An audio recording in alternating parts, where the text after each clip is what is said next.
whoever has been giving you a problem in your life over the past year, over the past few months, over the past years, weeks, days, I want you to understand that the Lord is dealing with them folks. And I want you to know that they know not to mess with you no more. Come on, somebody. I don't think you heard me. I don't know who I am talking to today. This is prophetic. This is for somebody. The Lord came to me today and he told me two things. And the first thing was pray without ceasing and be certain of what you're praying for, what you are talking about, that the communication lines are 100% wide open. What you talk about to God in secret, he's going to display for you in public. Now, he wanted me to let you know that your enemy, whoever it is in whatever capacity that it may be in, whether it is spiritual, whether it is physical, I want you to understand that God is saying they know now not to mess with you.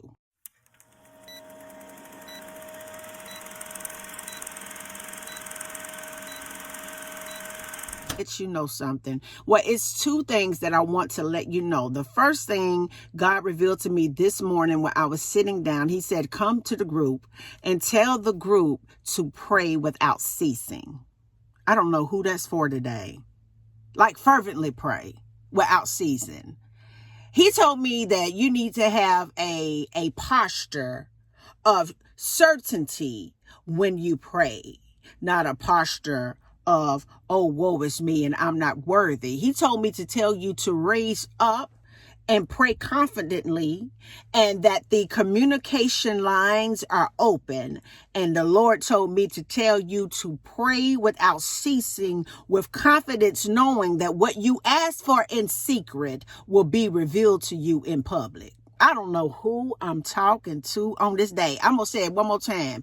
The Lord came to me this morning and said, Shonda, I want you to go to the group and I want you to tell them to pray without ceasing, like fervently pray, but have the posture of certainty, knowing that communication lines are indeed open. He wanted me to let you know that what you are asking for, what you are praying for, what you are believing him for in private, that he is going to show you that in public.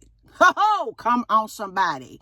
The second thing that I wanted to tell you is that whoever has been giving you a problem in your life over the past year, over the past few months, over the past years, weeks, days, I want you to understand that the Lord is dealing with them folks. And I want you to know that they know not to mess with you no more.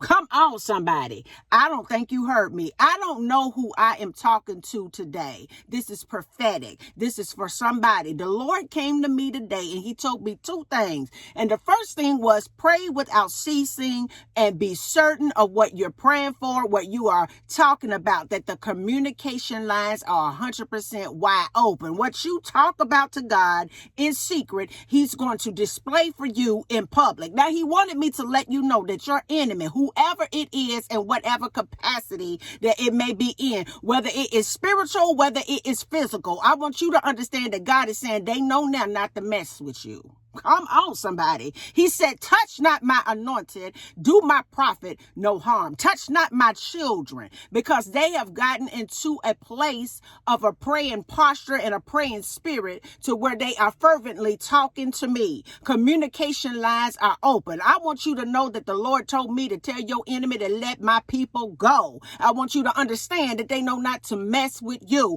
And if they continue to mess with you, thus say the Lord, that they will see a lot of things begin to change in their environment. A lot of your enemies are beginning to see some things shift in their environment, and they're wondering why these things are happening. Why are these things happening to me? Why did I lose my job? Why am I sick? Why is my life falling apart? God has said, because you have touched something that you were never supposed to put your hands on. I want you to understand that it is very critical.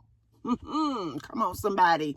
It is very critical that you pray for your enemy. It is very critical that you keep the communication lines open with God, because I want you to understand that it is something very spiritual going on out here in these streets. I don't know if you've been paying attention or not, even in your life. I'm not even talking about the news. I'm talking about if you just sit down and just take inventory on your life, you'll be able to pinpoint and identify something is going on. You'll be able to see things are a little bit different than the way that they used to be. You'll be able to realize that your eyes are open even more to the things of God. You'll be able to really visualize people are keeping the Sabbath day holy now, and they ain't thinking about what nobody told them. I want you to understand that the sons and daughters of Zion are crying out to the Most High, and because of that, your enemy know not to touch you.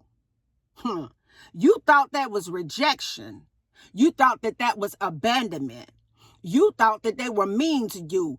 It ain't that. God said, don't touch them. I want you to understand that you are completely off limits, that the call and the purpose that God has placed on your life, it requires a little bit of separation, primarily so God can cultivate an experience on the inside of your being to align you with his presence so that you could complete a good work. I want you to understand that you need to pray and pray without ceasing, because the enemy knows what your blessing is. He's gotten a sneak peek into your future. And it's very important for you today on this Freestyle Friday to attune your ears so that you can hear what the Lord is saying to you through me. And that is pray without ceasing. He that has an ear, let him hear what the Spirit of the Lord is saying to him. He that has eyes, let them be open so they can see what the Spirit of the Lord is revealing to them.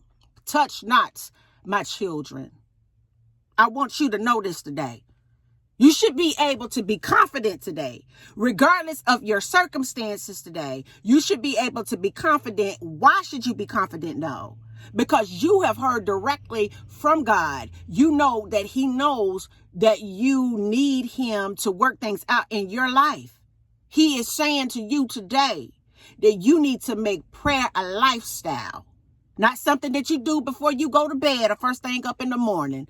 Not something that you do before you eat your meals. Not something that you do when you're in a group with a religious organization. He told me that it needs to be a new love language of yours. God says that he wants you to make prayer a new love language of yours. You need to be praying so much that it's a language that you have that only God can understand. I want you to know that he is doing some great works in this environment through you. And every enemy that had a part to play in making things difficult for you, they're going to know. I'm telling you, it is a move of God going on concerning y'all. They're going to know not to ever touch you again. And until the next video, guys, peace, because I be believing in you. Bye now.